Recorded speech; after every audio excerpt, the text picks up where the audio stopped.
one, and we're live. You're tuning to the Cosmic Children Podcast. I'm your host, Kevin, and today I have an interesting guest in the studio with me. I find it difficult to describe or even write up an introduction for this particular individual because I find the work that you do to be utterly fascinating. Thank you. To start off, how would you describe what you do to those who have no idea who you are and have never heard about you? That's a really good question because actually I haven't found the right category for it. I've been told that I do burlesque, but I don't think I do burlesque in the way that when you see like traditional or new traditional burlesque dancers, I don't do that. My roots are like as a stripper, but I think I strip, but there's a little bit extra. Someone has said like, well, maybe it's just drag. This is not very helpful, but, but it's a mix of things. It's like a burlesque thing, it's a stripper thing, it's a drag thing. It sounds like you're still figuring it out. Yeah, in some ways I don't feel like it's necessary to really lock down what it is. I think I had an obsession in like the earlier part of my journey with like, oh my god, like what am I, like, you know, and what is this supposed to be, like what are the, and then I realized actually it's so much more fun when like you just go like, can I swear? Of course. Yeah, as when you go like as much as I want. Yeah. Oh no. Yeah, it's like it's much more fun. It's much more freeing when you just go like, fuck it, you know, I'm gonna do what feels right, and then wherever it ends up is where it ends up. Yeah. Gotcha. Yeah. So to start off this conversation, I'm curious to know who or what is Lychee Bye? Yeah. How did that come about? Well, so Lychee Bye was born first as like as a stripper, but not under the name Lychee Bye. Like when I started out, I was Lola. Yep. And I started dancing at a club while I was at uni because I was on a student visa and there were, you know, like I had a straight bus there. So I was like, you know, like very this is employment. Yeah. And then from there, I sort of started exploring, I guess, performance a little bit more. And I was lucky because in London, there's like quite a few groups of like queer cabaret groups. So the Bitten Peach in London was having like sort of like a mentorship program, like where they just like showcase new performers, new talent. And I signed up for it and then I did it. And then because I did it, then I also got to work with the Cocoa Butter Club. And sort of between those two gigs, it occurred to me that like Lola Lovecat is a very generic name. It is pretty generic.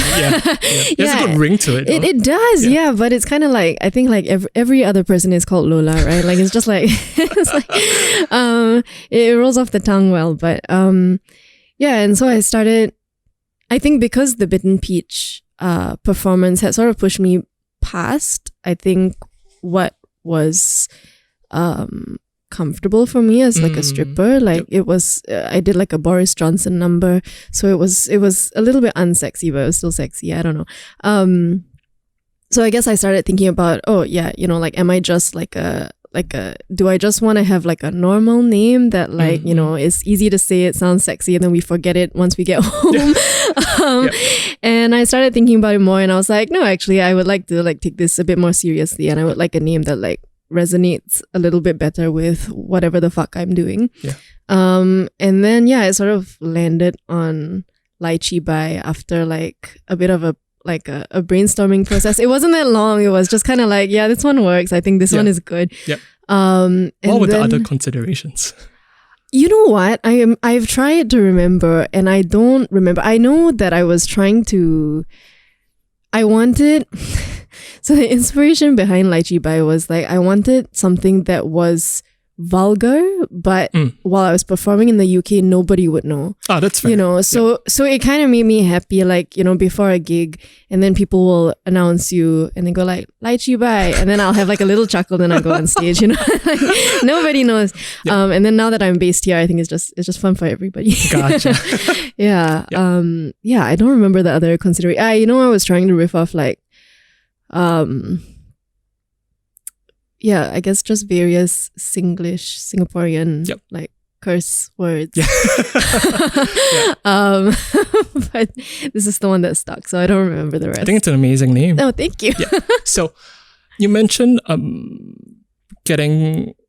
being part of like a mentorship over there in London. Yeah. Was that your first sort of interaction or first inception or first knowing of this particular culture, or did you know about it prior? Yeah. Yeah, it was kind of like my first time, I think, because I came out quite late. I came out like when I was, well, I guess it's considered late now. Maybe it's not late, but like I came out when I was like 19. Gotcha. So when I came out, I think a lot of it was just me trying to figure out what that was for me. So I didn't really explore like a lot of queer spaces. And like I've spoken to like Stephanie Dogfoot as well. And we were saying how like, yeah, honestly, like drag shows, like especially in Singapore, I would say, like it's not really a space for like queer non-binary people. Like now it's opening up more. But I think like when we were both sort of like, well, Steph is older than me, but like when we were like starting to explore, like drag is a very gay man space a lot of times. It's still fun. And like, I think even when there are spaces like that now that are very like gay man space, like they're still fun and I still like being part of it. But I guess it wasn't my first go-to when I was trying to like get in touch with like, oh my God, like what does it mean to be queer? What does it mean to be? So yeah, so I kind of only like explored cabaret and all this because of this one program. And even that, it wasn't very draggy. It was very cabaret. So like a lot of it was like burlesque. A lot of it was, actually most of it was burlesque. And then the Cocoa Butter Club is very cabaret. So there's a lot of like live music. There's a lot of like burlesque again. Little bit of drag, but the drag is very burlesque-y. I think I only really like explored drag when I got back to Singapore. Gotcha. Yeah. So pardon the ignorance, but I'm a bit of a layman when it comes to, let's say, drag, cabaret, and I guess burlesque. So what in your opinion is like the key difference between these three types of performances? Yeah, that's tough because I think there's a lot of overlap. Like like who is it? Like so like generally a cabaret is supposedly like it's a performance that incorporates like burlesque, it incorporates comedy and music, and it's kind of like it's not an, how do I phrase this, like it's not an official show in the sense that like, you know, it's kind of like it's for the people. So like it's just like it's fun. A lot of it is born out of like bar culture, club culture, like just like a speakeasy space. Gotcha. Where like, you know, it's kind of like a variety show, but like with alcohol. Okay. Gotcha. Somebody can tell me if I'm wrong, but like that's how I understand it. Burlesque is, I think, the art of the tease. And like, I mean, like you think of like Dita Von Teese, you think of whoever, like it's about just the sensuality and just like teasing. So for me, like that was the distinction between like burlesque and drag. Like with drag, when you like remove a piece of clothing, it's because there's something bigger inside. When like bigger, like flashier, like, you know, like it was a ball gown and oh my God, now it's like a chicken, you know, I don't know. And then burlesque to me is like you take something off and it's like, oh, there's less things, you know. So but this is my super like simplified, like there's probably more, but Gotcha. I guess that's why you have like drag artists who do burlesque, and then you have burlesque artists who are doing like something a little draggy. I feel like the distinctions are kind of like blah, blah, blah. Yeah. Gotcha. So what I'm curious to know is, do you remember what was a point of fascination for you, I think, when you experienced the space over there initially? What was it about these particular art forms that stoked, I guess, your curiosity even to this day? I think because it's fun. Like fun. This is like, I mean, I'm a simple man. Like it's I think prior to exploring like drag and burlesque, I was involved in like spoken word. I'm not anymore, but like that was the space where I was like, okay, I'm gonna explore like queerness and like all that, and like, you know, the spoken word scene here is good for that because like everybody's gay.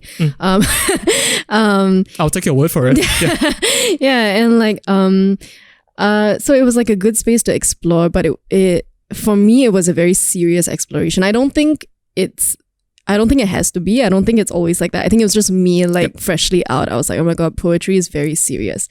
And then I guess the transition to burlesque was exciting because it was like, oh, I'm still exploring these themes of like my sexuality, my gender, my sensuality, but it's like, it's kind of a bit of a clusterfuck, right? Like I'm not trying to word things right. I'm not trying to like, make things make sense. I'm kind of just like having fun with it, and the having fun was kind of like the actual process of like finding myself better, which was I guess like a new thing for me, like a new dimension of like that kind of self-discovery, which was exciting for me. Yeah.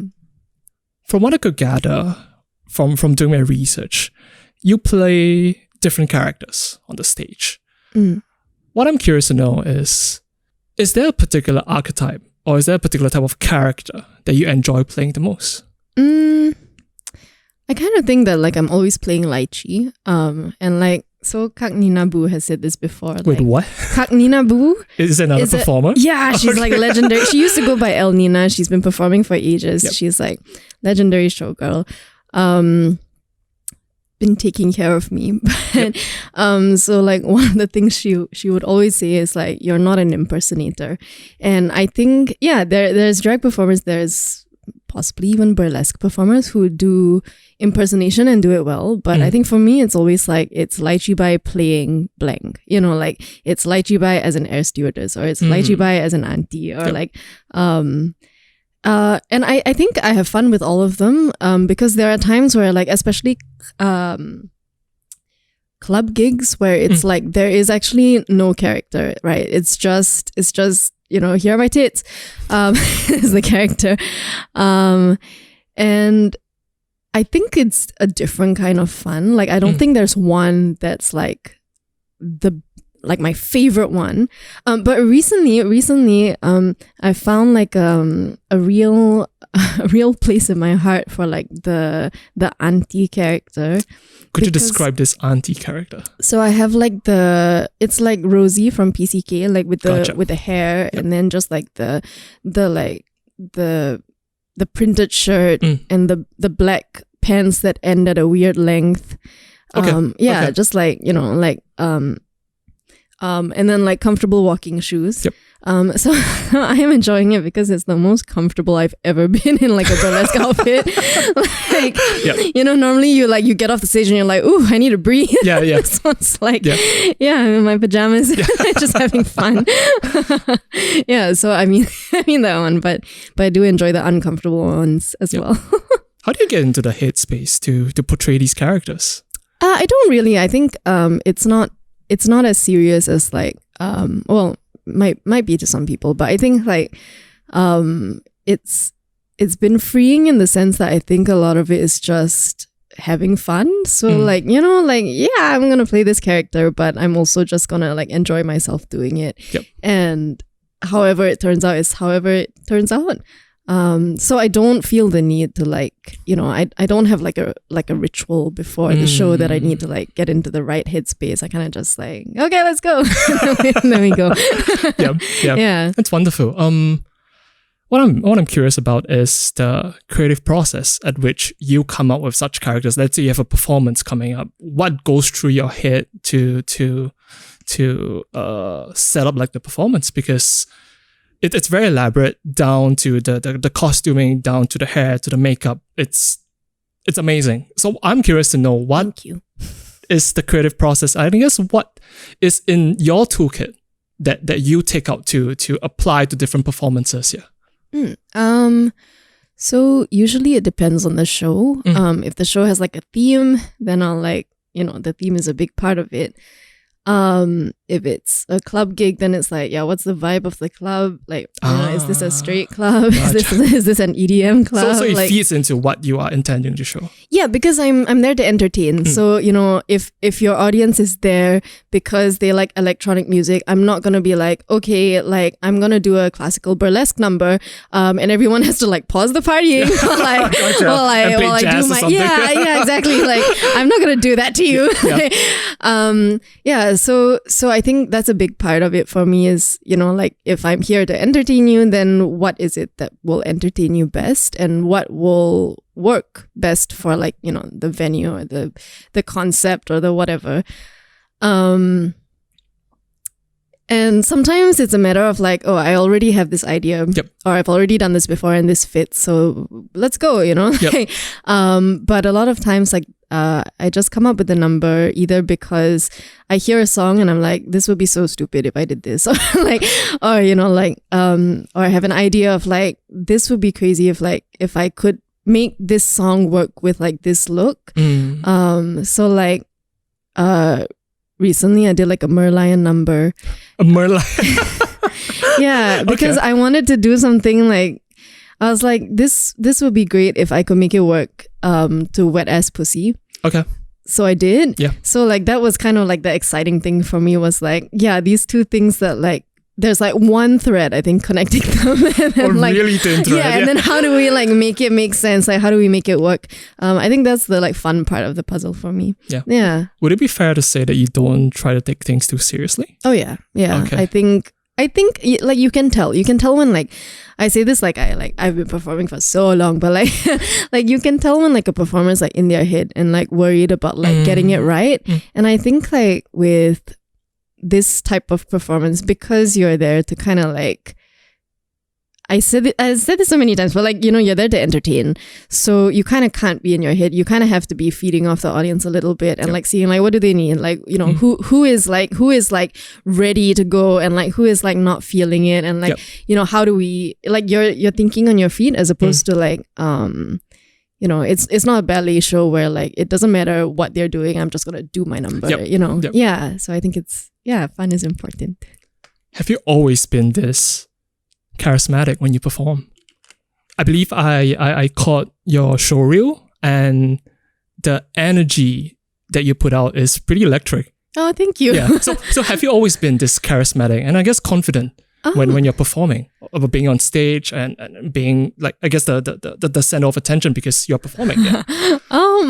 This is a good question, probably for someone else, because I can't say like, I can't be like, yeah, I've been so charismatic, or like, I don't know actually. Yeah, I don't know. Have you always been performing? A little bit.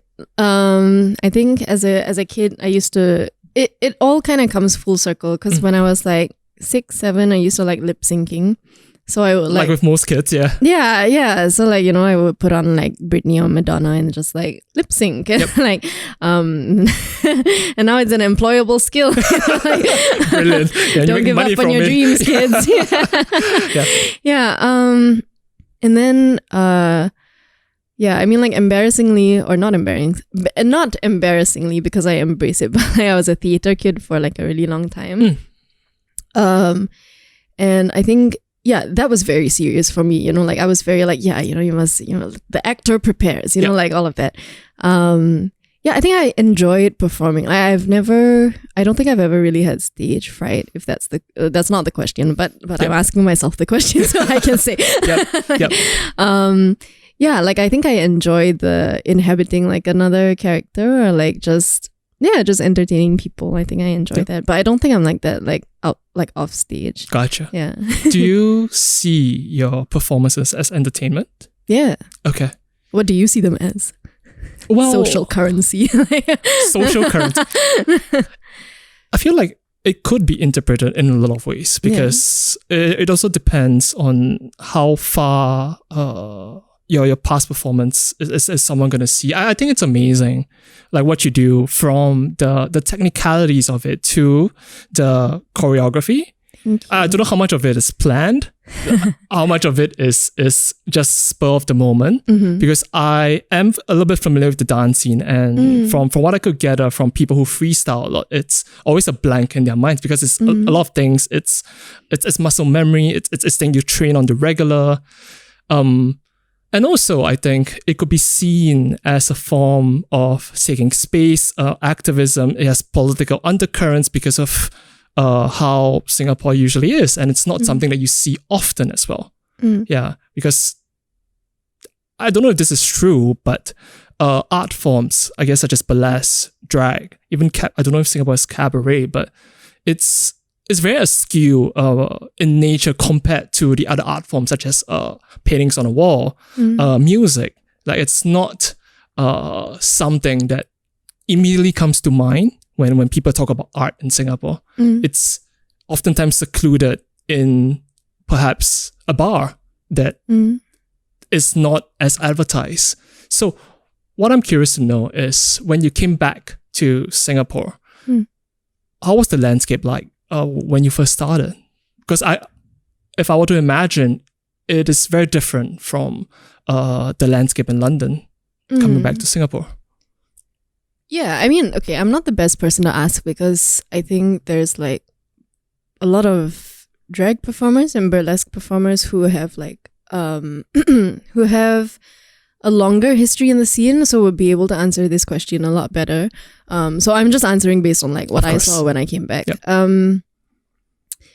Yep. It was exciting because I think in Singapore, I feel that, well, okay, like everywhere, I think like the queer subcultures, like they do inhabit like a different space than like what you've said, like, you know, like the paintings in the National Gallery or the what.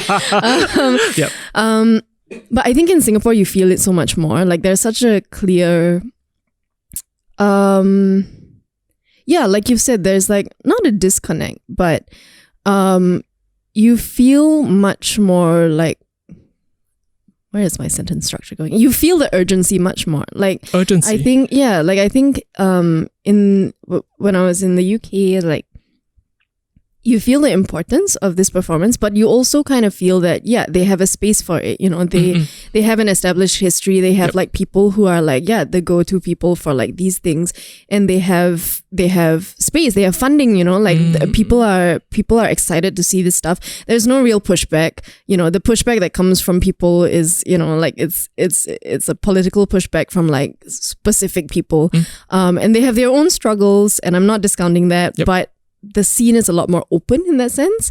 And then I think when you come back to Singapore, then you really feel that like, yeah, like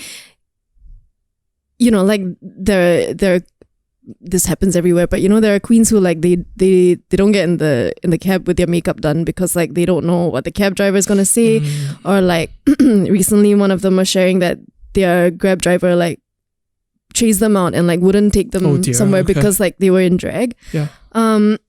And you kind of feel there are so few spaces in Singapore. Like, I think like across the board, like not just like not just when it comes to like queer spaces, but like just space in general. Like, we're just small, right? We're just That's fair. There's nowhere. And then when you start talking about minority groups, it's like it's even more like, oh no, there is no space. Like, for real. When you think about how like, like HDB has like the CMIO, like, you need a certain % of like this and this and this to like reflect the general population or whatever. And then you just end up with like the whole Singapore is like a Chinese enclave, right? So like, I feel like you feel sort of like how little space there is and how important it is that these things take up the space that they're taking up.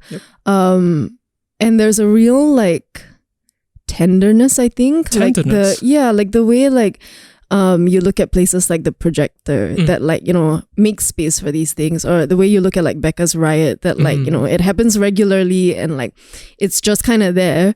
Like, I think there's a certain tenderness, there's a certain like, oh yeah, like these are actually really important spaces for people who have nowhere else to go. Like, or like, yeah, which I mean, I think is not specific to drag. It's not specific to burlesque, but I think a lot of like the the queer spaces in Singapore have that sort of like energy of like they're very precious in a way that maybe because I'm not from there, but in a way that I didn't feel as much of in London. You don't feel like it's gonna be taken away from you. Like, you know what I mean? Like, yeah. But this is just me, you know. Gotcha. So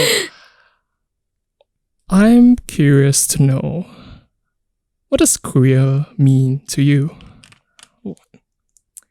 I don't think there's like a set. I prepared a quote because I was like, yeah, actually, I don't know the answer to this, but Bell Hooks does. Okay, who is Bell Hooks? Bell Hooks is like the person. Bell Hooks is a writer and like writes about like queerness and like masculinity and like blackness and everything. And so she has a really wonderful quote which I'm now gonna read because I prepared it. Thank you for the prep. Yeah, so she says, queer not as being about who you're having sex with, but queer as being about the self that is at odds with everything around it and that has to invent and create and find a place to speak and to thrive and to live. That's beautiful. It is very beautiful. Yeah, I don't think there's like a...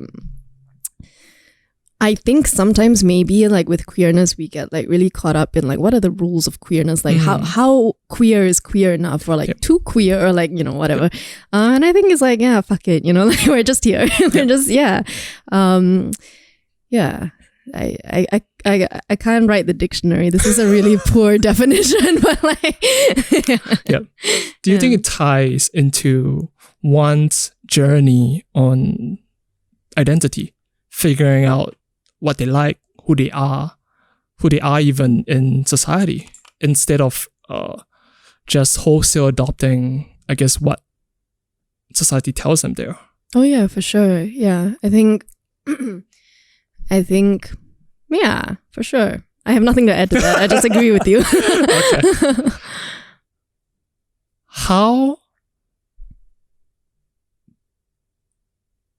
How has your journey with regards to identity been? I think it's like ongoing. I don't think I'll ever like, I don't think there's an actual destination. Yeah, I think, so I grew up in like a very Christian household. And how Christian is Christian? Like Bible study every weekend? Oh yeah. Gotcha. Like, you know, and then I sort of wasn't exposed to anything outside of like that. So I think it was a real like, the moment I remember was like I was 17 and like my best friend at the time goes like, I think everybody's a little bisexual. And I was like, whoa, hold the fuck up. That's not okay. Like, I'm not gay. You know, like, and then, but I think that sort of like planted the seed. Okay. And then I started like thinking about everything. And I was like, oh, you know what? Maybe she is right. Like, maybe we are all a little bisexual. And then, yeah, I realized there was like pushback from the church. And I think because I was at that point in time, I was involved in the church as like a cell leader and like I was drumming for the church. Wow. Like, Okay. Yeah, I was like a good Christian girl. But like, at that point, like, because I was part of, I guess, not the top leadership, but enough of the leadership to see like how things operate. And the more I was starting to question like, wait, like who is this for? And like what is the goal? And really how much do we care for each other? And I know like, you know, people have like different experiences of Christianity, and there are like, you know, there are plenty of people who like find a safe space in that, and like that's good for them. But I think that, I mean, for me, like the thing with religion is like, you know, different religions are meant for different people. And I think I just realized that like, yeah, this one's not for me because this is not where I feel safe or seen. And I mean, I went through a phase where I read through the whole Bible and I had a lot of questions and like, you know, like, I don't As know. one typically do. Yeah. Did you grow up in a Christian household also? Or I'm no stranger to what happens in the church. I've been to church, and I probably figured some somewhere along the whole thing, it just didn't make sense. Yeah. So I think, there was a lot of that, like, unpacking it and being like, wait a fucking minute. Yep. And then so I moved sort of like away from that, and I got more involved in like feminist spaces. And I was like writing, and I was involved in like spoken word, and I was sort of at that point still like grappling with like, oh my god, what is bisexuality, and like, like, is this just a phase, and blah blah blah blah blah. And then I think when I went to uni, I had like the space to sort of like explore it for myself, and I was like, oh, like, yeah, actually I don't think it's a phase. I think it's quite a core part of me. And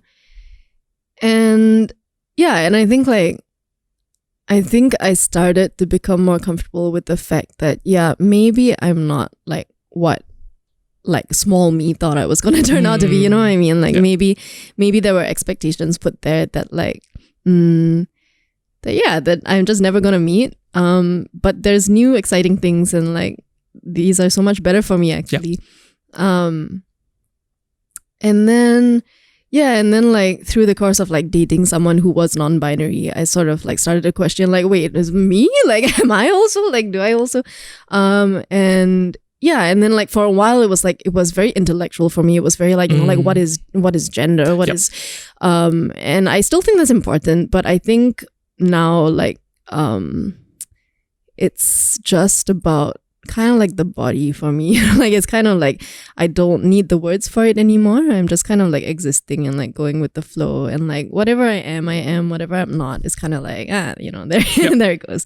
So I think things are a lot more fluid for me now. And then like I changed my legal name like last year, and it felt like a big thing for me, I think, in like sort of that journey, and like accepting that like, you know what, like things are weird, I'm weird, but like I'm having fun with it. You know.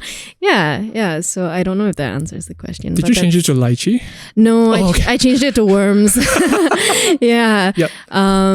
No, for a while, like I was like, no, I can't change my name legally, because I felt like it was sort of like an extra barrier, because like Lychee Bye is the stage name, and then Worms is my name, and then I had another name that was like my legal name, which is for like, the kindergarten teaching jobs and like all that. So I was kind of like, if I don't change my name, there's like an extra sort of like layer of protection where like people can't find out what I do or like who I am. And I think now I'm at the stage where I'm like, you know what, fuck it. Like if people find out, like that's just what was meant to happen. And like this is just who I am, I think. So is there a particular significance to Worms? Because the only Worms I could think of is the game. Oh my god, yeah, that's a fun Worms. That's a pretty fun Worms. Yeah. It's the one with the holy grenades and like the sheep and stuff like that. Yeah. Yeah, that's not me. Okay. How did you arrive at it? I arrived at it like sort of at the start of the pandemic. Like we were all kind of in lockdown, and like I had a lot of time with myself to be like, wait, I don't like my name. Like, were you sober or were you not sober? I was very sober. Okay. I was like the soberest I've ever been. Okay.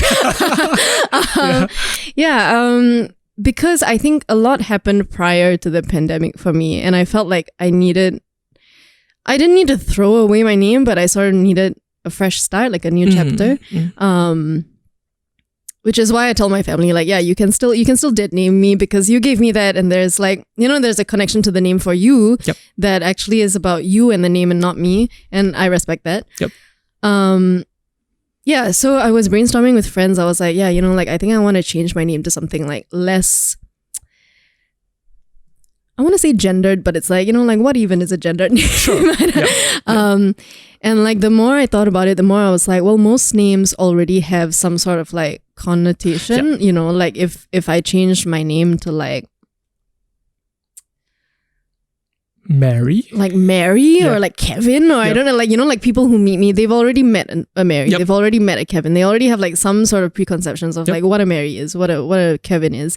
And I was like, well, if I want like a fresh start, maybe I shouldn't take somebody else's name, like maybe I should find like a new thing. And so I started like leading towards like more like natural words, I think, like, like because that felt like it made sense for me.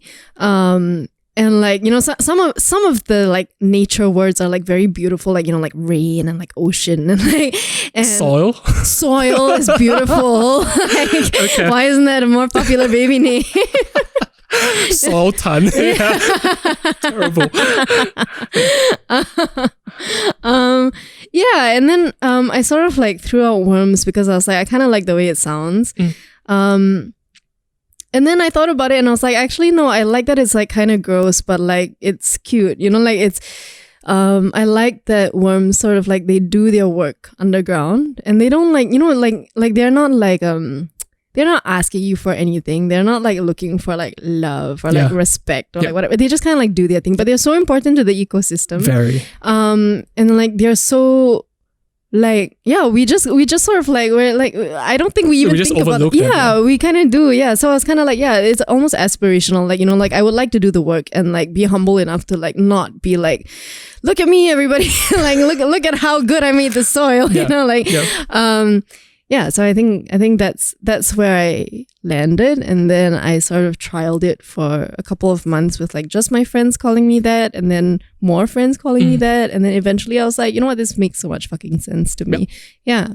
Worms is a pretty rad name. Thank you. Yeah.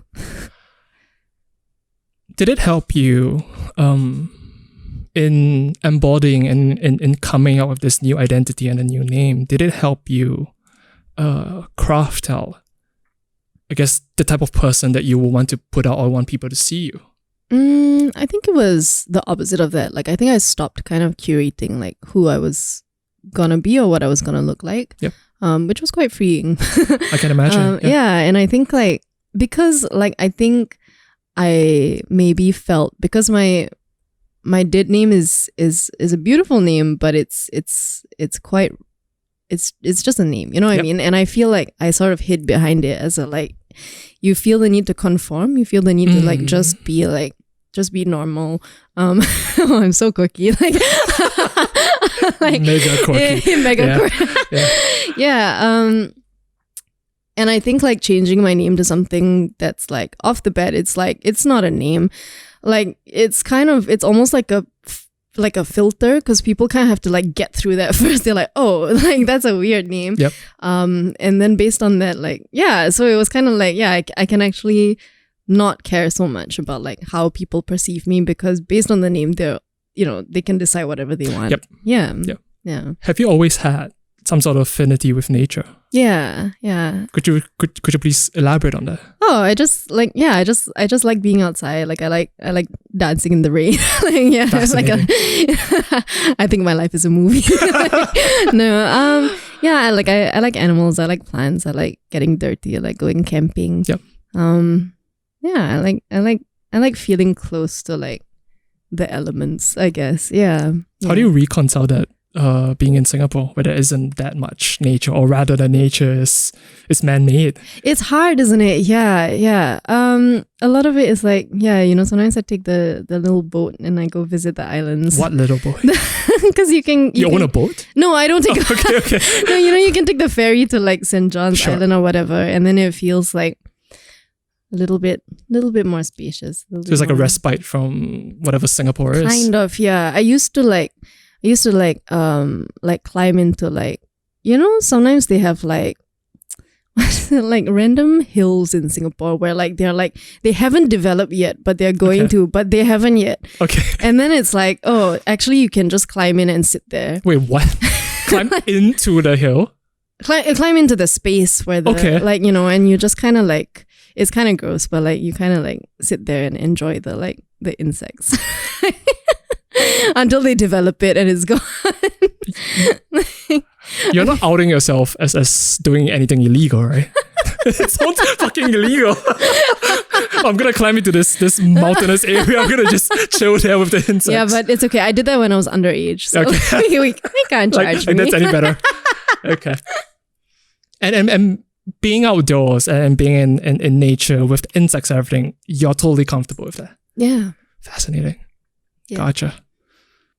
Insects. Yeah. Nature. Well, yeah. I mean, I think I'm a very different person outside of burlesque than I am in burlesque. Like, I don't think Lychee would sit in a field surrounded by well, maybe she would sit in a field surrounded by insects and cockroaches. When you say different, are you cognizant of what type of individual Lychee is? Kind of. Like, I think the fun for me with Lychee is that she's like hyper feminine. And people have asked me before, like, would you explore like doing drag king things? And drag king. And it's like, yeah, I think I would like to, but I don't think Lychee wants to. Like, I think for me, like, the fun is that I can be like, yeah, I can put on the hyper femininity. I can't speak anymore. Hyper femininity. We have all night. Yeah. Yeah. Like, I can put it on. I can go on stage. I can be like a sexy woman, and then I can take it off. You know what I mean?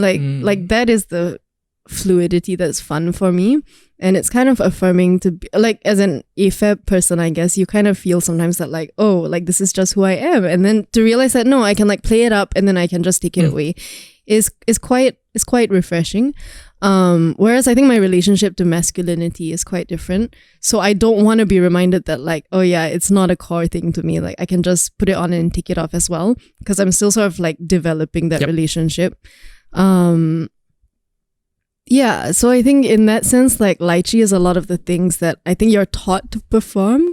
And I didn't enjoy performing, and now I'm like, actually I enjoy performing it just because it distances it from like who I am as like an actual queer person. Yeah. You mentioned AFAB. What is that? Oh, sorry, assigned female at birth. Yeah. Oh, wow. Okay, gotcha. Okay. AFAB sounds a lot cooler. Wow. Then what? Yeah, it sounds so cool. Okay. Gotcha. Every time when you perform, even though it's entertainment, is there something that you want the audience to leave with? No, I mean, like, I want them to have fun. I want them to have a good time. But I don't feel like it's fair to put any expectations on them. Like, you do what you gotta do. Yeah. And with the performances, it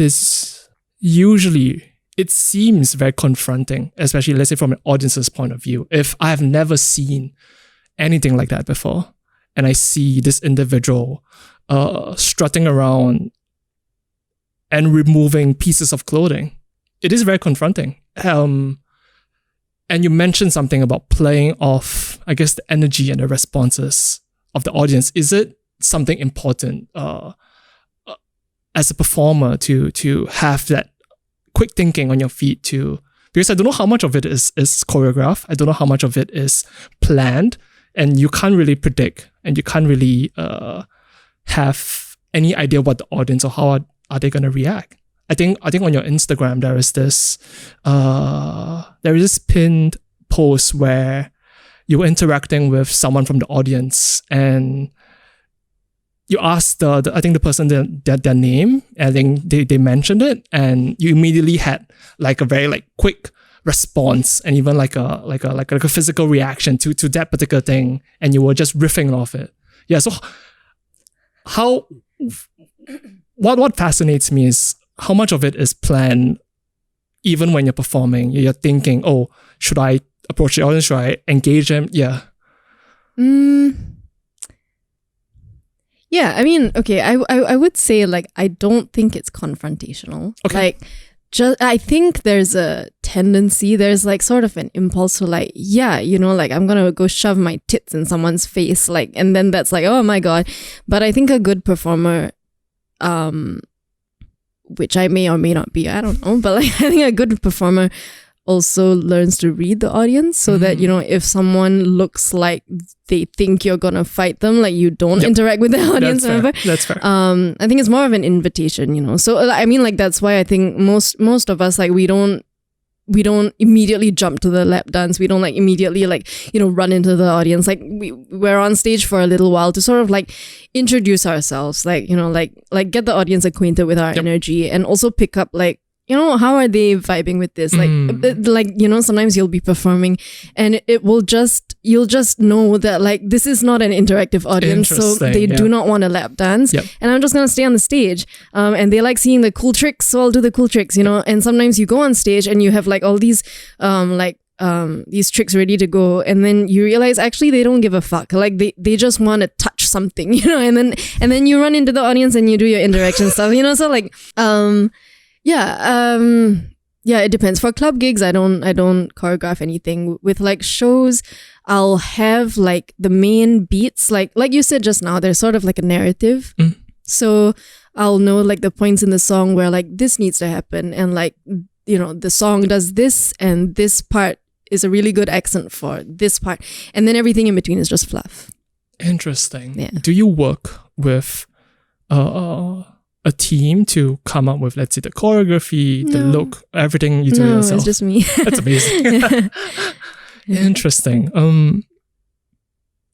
I mean, okay, but like for like putting together the costumes, usually it's not me. Usually I'll have like an idea, and then I'll go to like Sapphire Blast or House of Alchemy. Or what is a sapphire? Is that Sapphire a drink? Blast? No, Sapphire Blast is like one of my favorite drag queens. Okay. But she also makes clothes. Gotcha. Yeah. Gotcha. And I think I read somewhere that I think you mentioned your expertise in chair acrobatics, and I think it led me down the train of thought where you're performing with your body. There's always the consistent use of your body. Have you always been this confident with the use of your body? No. Yeah, I don't think I'm an expert at chair stuff, but I think I've always enjoyed moving. Like, I think it's quite tied to like, I enjoy nature. I enjoy just like vibing. Yep. But yeah, no, I've like not, I think the confidence is a very like fake it till you make it thing. Yeah. Interesting. Gotcha. Are there any particular point of metric that you would give to a good performance? What, in your opinion, is a good performance?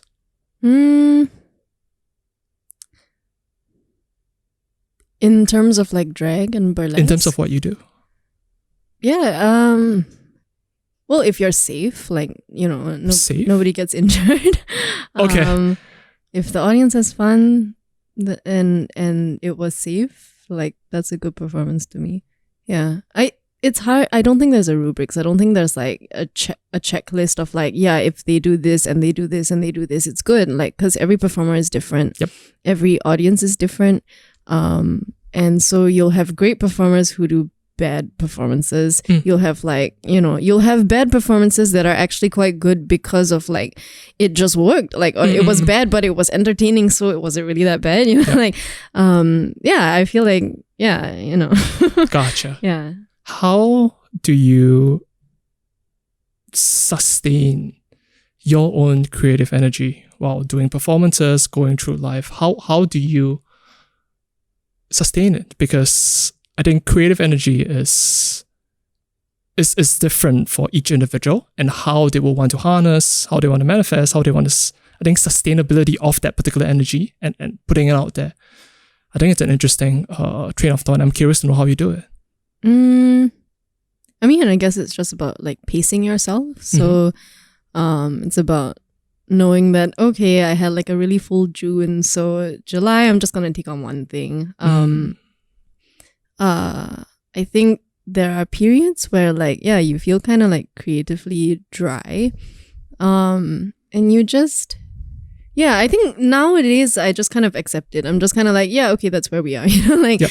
And there's no need to push it or, you know, like force anything. I just can rest actually, and then when I'm ready to go again, I'll go again. Yep. Yeah.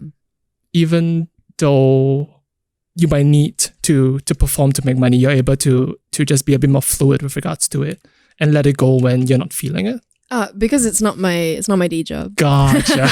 Yeah. Gotcha. Yeah, I think if it was, then we would be having a different conversation. Yeah. Gotcha. Yeah. So do you see it as purely a creative outlet? No, I think for me a lot of it is community. Like, Community? Yeah, it's where I find community and where I feel like validated in ways that I don't feel in other spaces. Yep.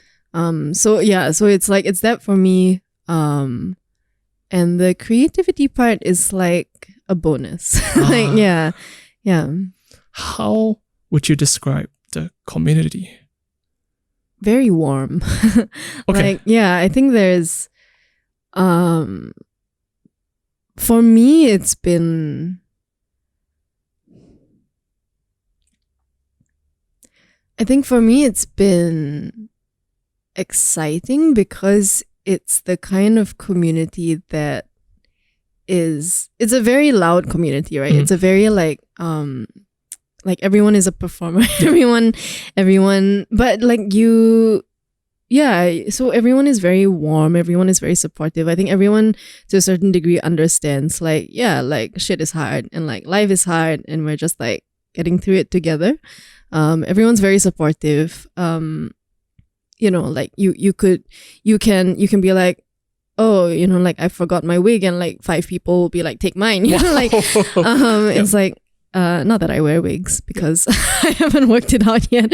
And I think also like I've learned a lot from like I think on the personal front, I'm not so good with boundaries. I'm not so good with like I'm a very like soft person.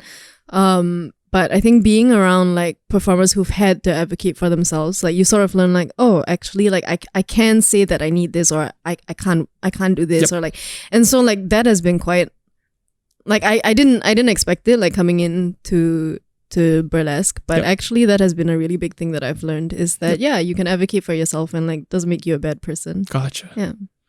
Have you had a mentor with regards to what you do? Not officially. Like I don't have like but there are people I like look up to and like go to for advice.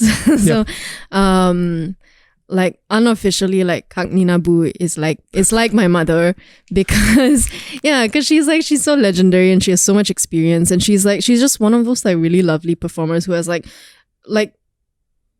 she just wants to like pass on her knowledge. She just wants to like be there for you and like help you like upskill a bit, you know, like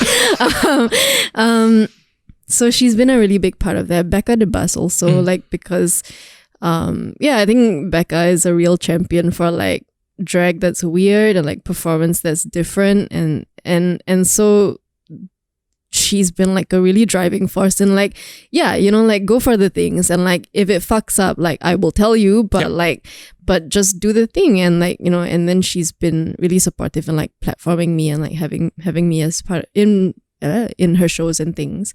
And then when I was in London it was like the Bitten Peach has like a few of them. They have like well it was really everybody at the Bitten Peach was kind of like not a direct mentorship, but you kind of see what they're doing and you're like, oh, that's like I have a lot to learn from you. And again, they're very supportive. Same with the Cocoa Butter Club and like I don't know, I don't think there's one mentor. I think it's like everywhere you go you sort of like you meet people and because it's like a journey, right? You just meet people along the way and then they teach you things and then you like carry them with you as you go along. I call that learning through osmosis. Oh my god, yeah, it's kind of that. Yep. How does one get better though at what you do?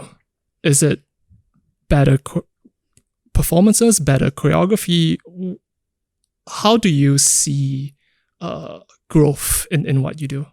There's like different ones. I think some of it is passive, like you can't really train like your stage presence. It's just you just have to keep doing it and then okay, this makes sense. Or like your what is it? Like your sense of the space, like you know, like finding the light or like you know, like making sure physical features of it. Okay. Yeah. But I think for me, it's like finding. The challenge is finding pockets that are like, okay, where can we go with this? Like, because I think it's so like, I'm gonna start again because I forgot what I said.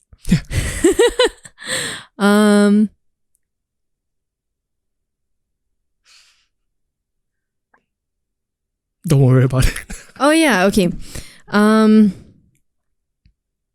So I think like with growth, there's the things that you learn passively that you can't really like you can't like spend an hour a day like training like your stage presence or like whether you know how to find the light on stage or like your audience interaction even.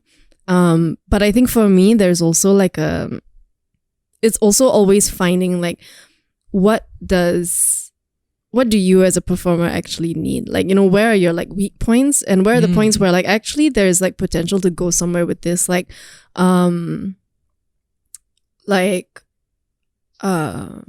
weak points is like, I know that I'm not very good at like standing choreography. Like I love my floor work, but once I stand up, I'm like, I don't know what the fuck's going on. So it's like, you know, then identifying that and being like, okay, then I will go for dance classes. I will learn how to stand up and make my body move. Yep. But also it might be like, oh, you know what? Actually, my performances would be really upgraded if I knew a magic trick. You know, like I'm gonna learn a card trick because this could be really useful for like most recently I was researching water spouting, which is what is that? Which is, I can't do it and I don't think I'll ever be able to do it. But it's the art of like people drink too much water and they hold it in, and then when they need to, they just spit out the water like a phew. Okay. So it's like they're a water spout while they're performing. No, it's not a performance thing. Like, I mean, okay, some people do it, like magicians do it and stuff. Like they'll be like, oh, that's crazy. It's crazy. Yeah. I was like, how do I learn how to do this? I watched some guys like some random. So there are tutorials online for it? There aren't, but there's like a random white guy who decided he was gonna find himself by learning to water spout. So I watched like his vlogs on it, and it's all very serious. You know, it's like I think it's old, so like it's like the webcam video of him being like, yeah, this is day 8, and like this is where I am now, and then it's like intercut with footage of him like sadly spitting on his chest. Yeah, so like I feel like this art form sort of like takes you to weird places. Where Did you acquire that skill? I didn't, but I acquired knowledge about it. Now I don't know what to do with it. But yeah, so like I think it's about like keeping it fresh, I guess, and like And there are things to incorporate that still keep things fresh, because it feels as though the most outrageous ideas are kind of incorporated into a performer's performance. Yeah. So there are still ideas. Oh yeah. Gotcha. Okay. Is there a pie in the sky idea that you would really like to execute or like to perform? Ooh, let me pull up my notes, because I have a note on my notes app of crazy ideas. Of like, just burlesque, like it's like my intellectual property. So I really want to do a t-shirt by Chantel. What is that?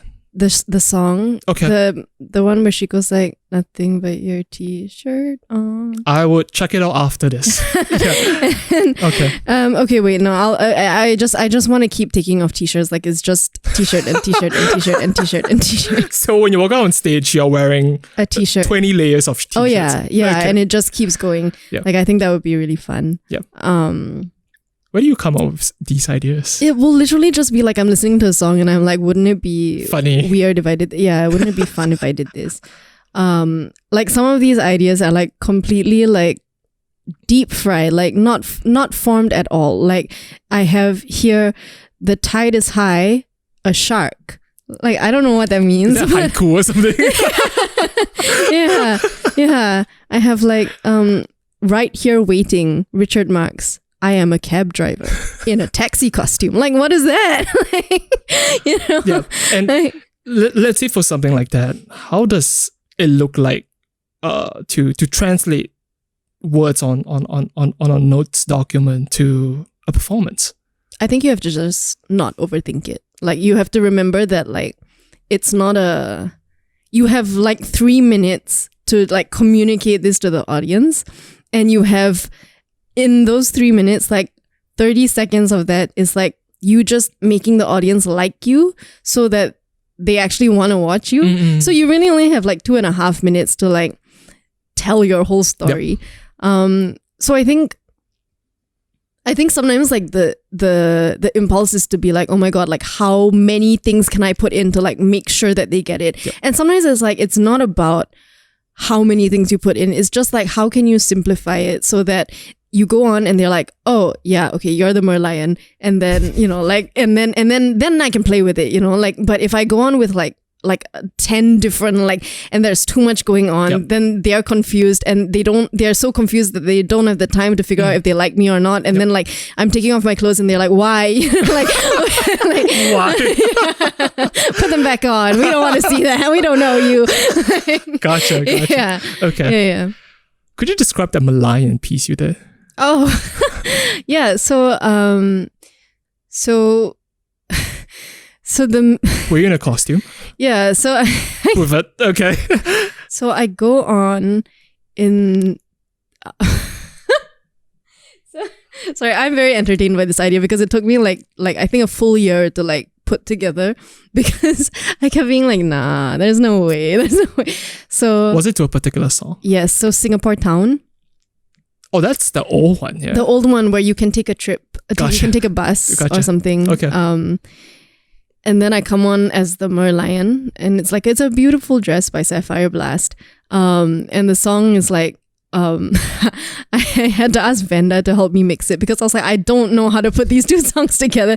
So it's the Singapore Town number, and then it transitions into WAP, and then it's a striptease as the merlion.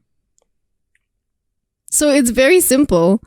It's a bit unhinged. It's very unhinged. Yeah. Was it your first time debuting the performance? The merlion one? Yes. How was it received? Well, I mean, not to toot my own horn. Toot my own horn. But yeah, I think people liked it. I think people had fun with it. And then based on that, I know like the things that, I could have done this better, and actually I want to change these parts. Yeah. But yeah, it was a fun one. Does the performance, do you iterate on them from gig to gig? So let's say you did the merlion and you have your own feedback and your own critique of what you want to change. So the next time you debut it again, you would change it? Yeah. So I have like an anti number to Dangerous Woman by Ariana Grande. And I did that too many times last year because it was just, it was comfortable, I wore the comfortable shoes and everything. But every time I performed it, it felt like, oh, there's a new thing I can play with. Because now, it's like, in dance, like the more you do the dance, the more comfortable you get, and the more okay you are to sort of step out of it and come back to it. So it's a bit of that. So, I mean, there are elements that sort of come to you during and it then you're like, oh, that worked, I'm gonna keep it. So I think the last performance of that is quite different to the first performance of it. Yeah. Has there been performances or sets that you've retired? I don't tend to redo numbers unless I think that there's something that I want to change and I want to make it better. And then I kind of just keep it in my repository, my repertoire, I don't know what, and for if it's useful. But I like doing new things. So if I have done a performance and I'm like, yeah, that's pretty, so when I first came back to Singapore, the first number that I did was Talk Dirty by Jason Derulo. Okay. And then it transitions to Home by Kit Chan. Okay. Yeah. And the concept was I was a Singapore girl, the SQ stewardess. And then I take everything off and I have a trolley and it was very elaborate. I would scale it down now if I did it again. But there was a trolley, and then the trolley had a tearaway component so that it says repeal 377A, and then I'm wearing pink, and then I invite the audience up, and then we all kind of stand there and we protest, but it's not a protest because it's a performance. Of course. So I wouldn't do that now because we've kind of, why would I say that again? It was kind of, I liked the concept, but I think there was it never felt like there was a need to do it again. If that makes sense. Gotcha. Yeah. Interesting. In a marvelous segue of the conversation, I am curious to know, how would you define art today? Art? Yeah. Just all of it? Yeah. What does that word mean to you? Oh. Because you occupy such a fascinating segment of, just creativity because it's an incorporation of so many different things. It's not just, let's say, if you're a painter, you're not just working with certain mediums or like certain colors, but you're incorporating, I guess, theatrics, you're incorporating dance, you're incorporating like fashion as well. So I am very curious to know what your definition of art is. Yeah. I mean, can't remember who said it. Someone said it, but I think it's like art is like a way to get what's inside out. That's it. That's it. Like, yeah, like I think maybe like, yeah, I don't know. It's like taking a giant shit, you know? It's kind of just... Taking a giant shit? Yeah, it's kind of just... How is it like taking a giant shit? Because it's just getting stuff out, you know? Like it's like processing the stuff and then getting it out. Yeah, I'm not a very fine art person, so that was a very... But yeah, I think it's just externalizing the internal. Yeah. Interesting. I think we'll have 2 more questions for you. What motivates you to continue doing what you do? The community, I think, and recognizing that the space is really important to me and like to a lot of other people. Is it a constant tension or like a constant battle to even put out performances like these, like on the regular? A battle with who though? Just to make things happen. It's less of a battle than I think than they want you to think it is. Okay. Like I speak to a lot of like would-be producers or like almost producers who say like, yeah, I have this great idea for like a drag show or like a whatever show or like a queer thing, but I'm not gonna do it because we won't get a license, like, you know, like, and it's too many hoops to jump through. And I thought that too, like before I guess I started like putting out stuff. But once you do it, you realize that like it's really a lot more.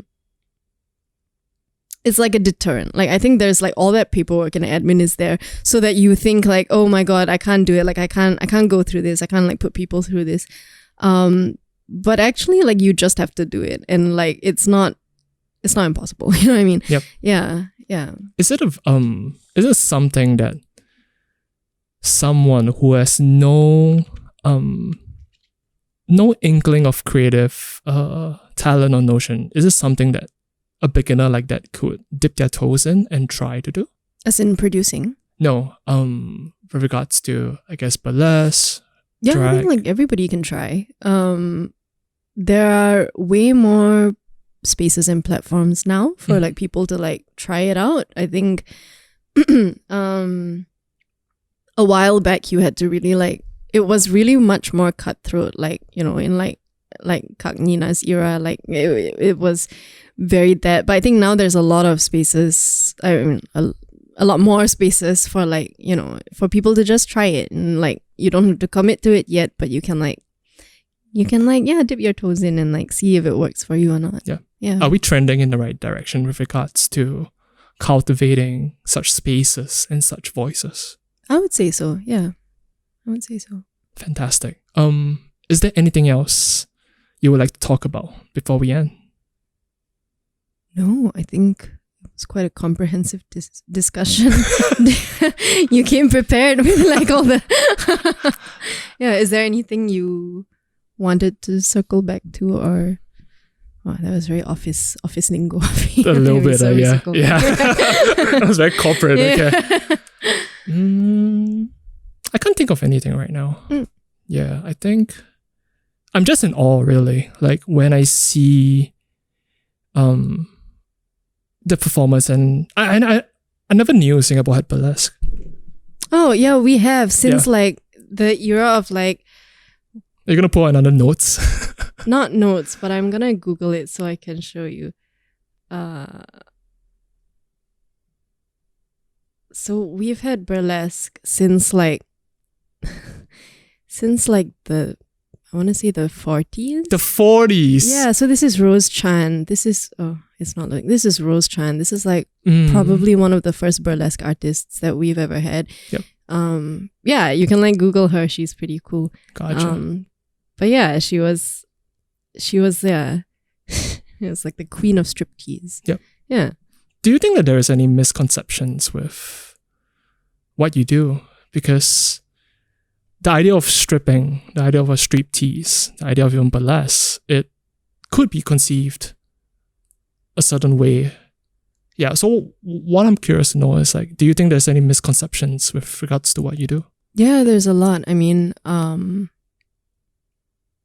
think the like big one is like people think like it's dangerous and it's dirty and like, there's a lot of stigma around. Like, I think in Singapore you feel it like both the queer stuff and the stripping stuff, like, you know, there's a certain, they have a certain flavor that I think we're not accustomed to yet. Okay. What sort of flavor are we talking about? Like, you know, like I think people aren't accustomed to it yet. And I think, yeah, I mean, like so many strippers have said it before me, but like, you know, everybody's working under capitalism. Like, you know, everybody's using their bodies to labor. And like with like stripping, with like sex work, with all of that, it's not really very different. We're all kind of the same, but there's like these, I guess, like false partitions sort of put up as like, oh, but you know, you use sex as like a way to earn money, so you're different, and like, and I mean, like that's the big one that I hope goes away. Because if you're talking about like safety and like, oh, this is not safe, it's like shady or whatever, like it will continue to be like as long as that stigma is there. And yeah, so so it's kind of a vicious cycle a little bit, isn't it? Yeah. But I think it always feels like there is persecution and I guess discrimination against someone who uses sex or anything sex related, on the fringes of sex, or even sexiness to do business or to make money. There's always seems that there is this discrimination. I wonder why. Like, I really do wonder why, because I wonder it's because it's the unknown. People have no idea what burlesque is or what all these things are, and they are just, I don't know, just randomly finding something to get angry at, to persecute. I mean, like, I guess because like sex is one of those things that gets built up as sort of like an institution almost, sacred, right? Yeah, a sacred institution. So obviously if you grow up being told that, then it's kind of a lot to realize that like, oh, people like it's a commodity actually, like, you know, and that comes at odds, I guess, with like people's existing belief systems, like not necessarily religious, but just, you know, like about what sex is or what, you know, like even like, I don't know where I was going with that, but yeah. Has your ideas of sensuality, has it changed as you grew more comfortable with your identity? I think it's less of a performance for me now, which is ironic because it's more of a performance for me now, isn't it? But I think in my like personal life, it's been the realization that like, it's actually not a performance, it's actually for me. Which I guess like happened because I realized like, oh, I'm not straight, and actually like when I have like straight sex with like, you know, like cis straight men, like it's very like, okay, what do they want? And okay, here we go. Like it sounds like a performance. Yeah, exactly. Maybe that was my Lychee Bye training. Like, maybe.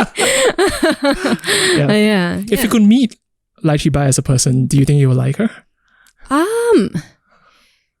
Probably. I think she's a little bit. I mean, like she seems a little bit chaotic. I think so. But maybe we would get along. Gotcha. Okay. Where can people find you? Is there like a regular place you perform at? This is your opportunity to shout out. Well, no, I perform here and there, so you can find me on Instagram at lychee.bye, so LYCHEE _BYE. It's shadow banned, so you do have to like is it really? You have to type in the whole thing, and then maybe I'll come up. How did you find out that you were shadow banned? Oh, I realized because people were like, oh, you're not showing up for me anymore. So you can follow me there and like see what I'm up to.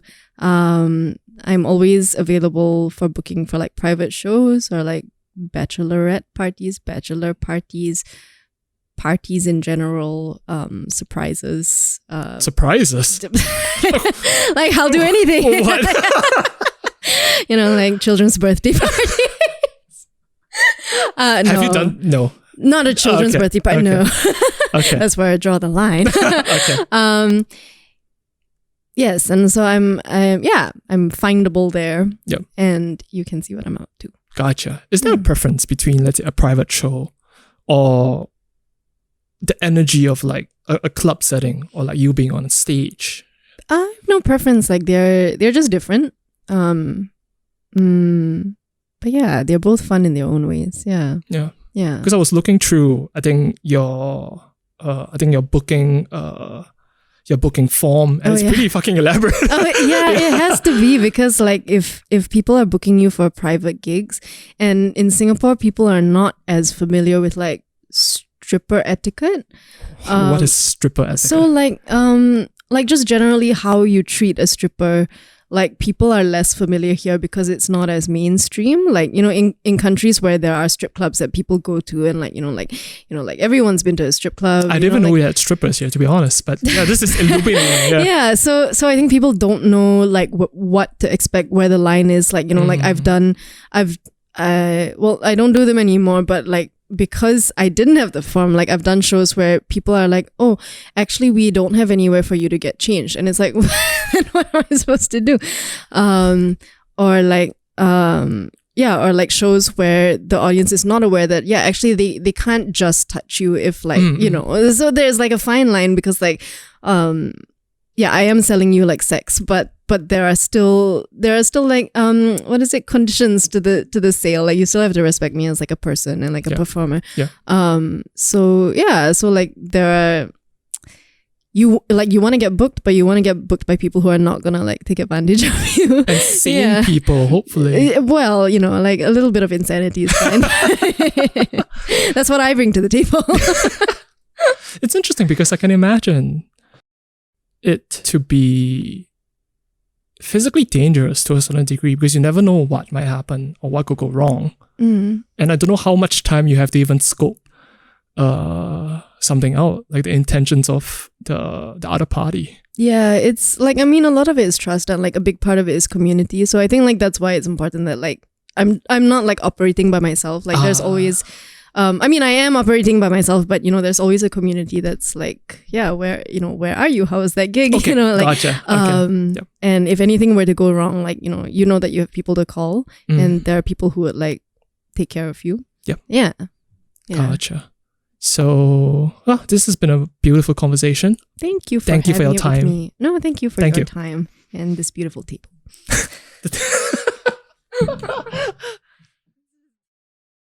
Thanks for listening. We hope you enjoyed the episode and feel inspired.